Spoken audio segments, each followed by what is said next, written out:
Whether it's maple, spruce or ebony wood, in this Tel Aviv workshop you can breathe a very special air.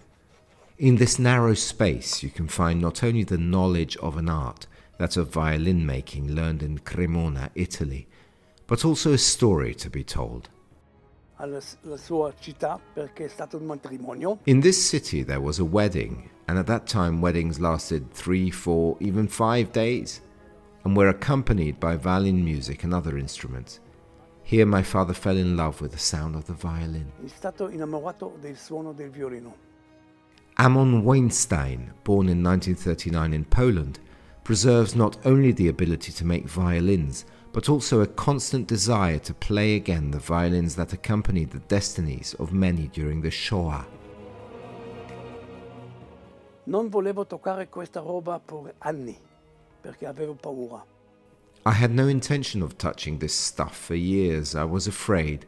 I lost almost 400 members of my family.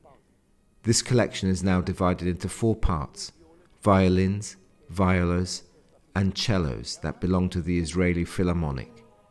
Then there are violins that the Jews played in the fields, in the ghettos, in the streets that led them to the gas chambers. Of these we know a lot. We know the history of the family. We have photos of these people. We have the books they wrote. We have comprehensive information. Then we have the violins that we know exactly are from the time of war, but we have no evidence. Finally, there are violins like this guy. Finally, there are violins like this guy, with the Star of David.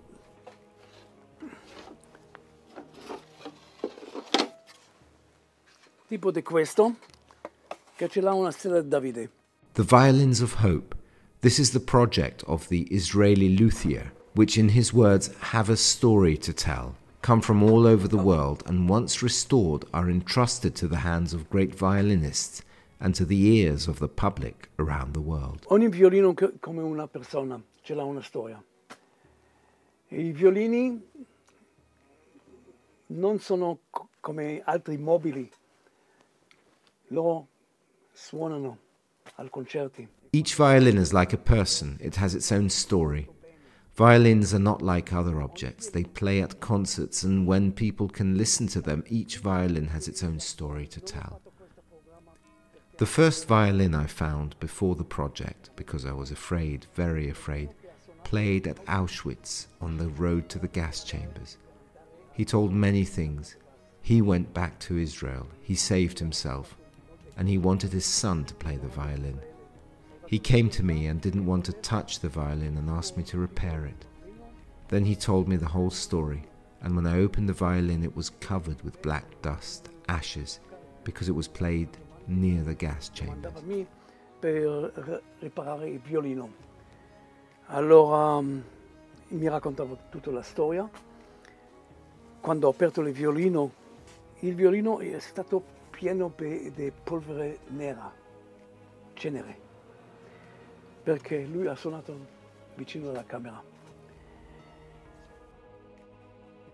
Shims, thickness, chain, resonance hole, inclination of the handle, varnish, sole, bridge, strings and bow, everything comes back to life in his hands. A sound that becomes almost magical thanks to the art of the luthier and the perfection of the violin. Per me è un lavoro di tutta la mia vita adesso. Il violino parla.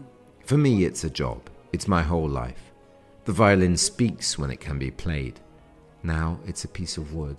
Now I can see something here, all the bad things. It was played in bad conditions, but I know it's starting to live.